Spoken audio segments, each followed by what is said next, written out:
So hello guys, आज हम जा रहे हैं कूलर लेने क्योंकि गर्मियाँ इतनी हो गई है तो एक कूलर से कुछ हो नहीं रहा है। तो हम एक और कूलर लेने जा रहे हैं क्योंकि गर्मी इतना बढ़ गई है।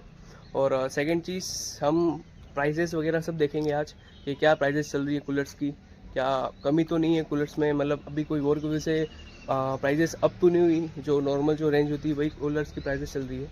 ईएमआई पे मिल सकती है और किसी को फुल में ईएमआई में कितना पैसा होता है वगैरह वो सब देखेंगे हम। और किसी को एक साथ चाहिए, पूरा पेमेंट के चाहिए, वो उसके क्या प्राइजेस चल रही है वो बता सकते हैं। ईएमआई कैसे होती है वो हम बताएंगे कि कैसे बजाज फाइनेंस होता है, कैसे वो होता है, वो सब मैं बताऊंगा आप सबको। सॉरी मैं हम बोलता हूँ, बट या आदत है थोड़ी सी, तो सॉरी। तो मैं आपको बताऊंगा कि क्या पैसे चल रही है वगैरह सब बताऊंगा मैं आपको।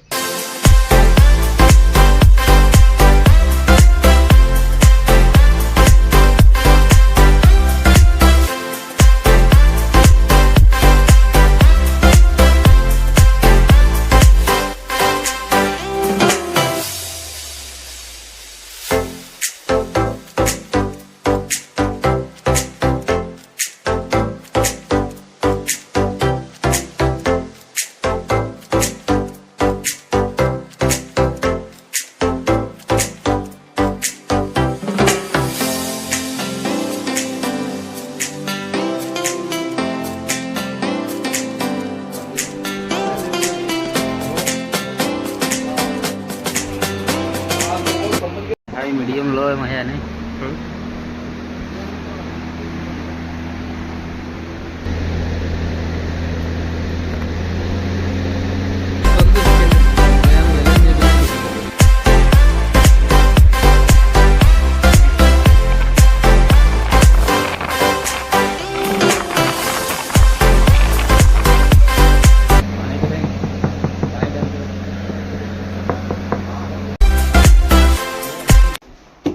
साढ़े 13 तक पड़ जाएगा।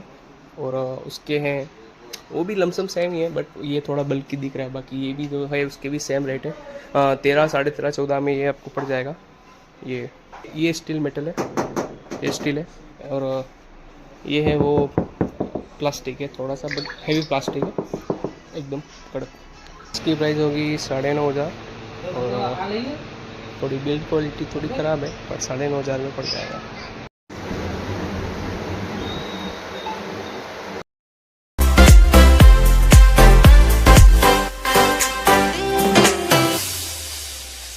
हेलो गाइस, तो हमने कूलर खरीद लिए है। मैंने आपको आगे बताया कि क्या क्या हमने कूलर लिए। एक हमने लिया 13,000 का, एक हमने लिया 11,000 का। जो 13,000 वाला है उसमें एक तो उसमें क्या है कि एक वो 150 लीटर की टैंक है उसकी। एक तो 150 लीटर की टैंक है, और दूसरी चीज़ क्या है उसमें कि वो जो पंखा है वो ऑटो मूवेबल है, कि हाँ वो 4 और राउंडिंग वाला है, 3 और जो फेस होती है उसको राउंड करने वाला है। और एक लिया हमने 11,000 का, जो छोटा है, जो एक एज ए रूम में यूज़ हो सके वैसा एक कूलर लिया हमने। हम जब वहाँ गए थे तब हमको एक और कूलर मिला था जो 12.5 तक पड़ रहा था, पर उसमें टैंक 110 लीटर की थी।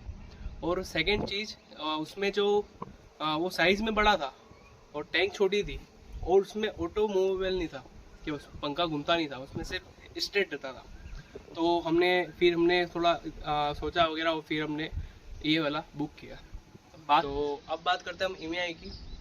ईएमआई की 2 स्ट्रक्चर है। या एक तो क्या होता है कि ईएमआई अपन बजाज फाइनेंस पे लेते हैं, और बजाज फाइनेंस का ये स्ट्रक्चर है कि वो आपकी रेंज पे डिपेंड होता है। क्या आपने पहले कोई मोबाइल लिया तो उस पर आपने बजाज फाइनेंस कराया हो, और आपने उसकी जो इंस्टॉलमेंट्स है वो सारी की सारी एक सा ही भरी हो, तो आपको उसकी रेंज बढ़ती है। तो आपको जैसे अगर आपकी 15,000 रुपये की रेंज थी, अगर आपने वो 15,000 पूरे फुलफिल कर दिए ढंग से, तो आपकी रेंज बढ़ के 35,000, फिर 70,000 यूँ बढ़ती है। तो वो डिपेंड होता है कि आपके पहले इंस्टॉलमेंट आपने कैसे भरे। और जो इसमें हमने किया है, तो इसमें एक और चीज़ होती है कि आप अगर आपकी 71,000 आपकी रेंज है जो इंस्टॉलमेंट्स की, और आपको अगर कोई चीज़ लेनी है, वो अपने को डाउन पेमेंट पे नहीं भरने की ज़रूरत नहीं है। डाउन पेमेंट भरने की ज़रूरत नहीं है आपको। आप तभी के तभी आप विदाउट डाउन पेमेंट भर के आप इंस्टॉलमेंट्स में आप कूलर ले सकते हैं। और दूसरी चीज़, अगर आपके पास सारे के सारे आपके एफिशिएंट मनी है कि आप हाँ अभी 15,000 रुपये का कूलर है या 13,000 रुपये का कूलर है, तो आप उस कूलर को आप खरीद सकते हैं उसको बाई कर सकते हैं, तो वो कुछ फ़ायदा पड़ जाता है। हाँ, 1000-1500 रुपये कम हो जाते हैं, पर वह जो बजाज फाइनेंस होता है उसमें 1000-1500 ज़्यादा हो जाते हैं। तो यही फ़र्क होता है EMI और उसका। हमने दो कूलर लिए। सॉरी, ये फट गया है, मैंने गलती से फट गया मेरे से। एक बड़ा 13,000 का, एक बड़ा 11,000 का। बताया कि इंस्टॉलमेंट्स वगैरह ये सब कैसे होते हैं। तो आप अगर आप चाहें तो आप प्रतापपुर जाके चेकआउट कर सकते हैं। जैसे मैंने आपको कूलर्स के प्राइजेस बताई, उसके हिसाब से आप खुद जाके एक बार चेक कर सकते हैं। और आपको ये वीडियो कैसा लगा मेरे को आप बताना, कमेंट्स करना, एंड सब्सक्राइब और लाइक ज़रूर करना। Thank you.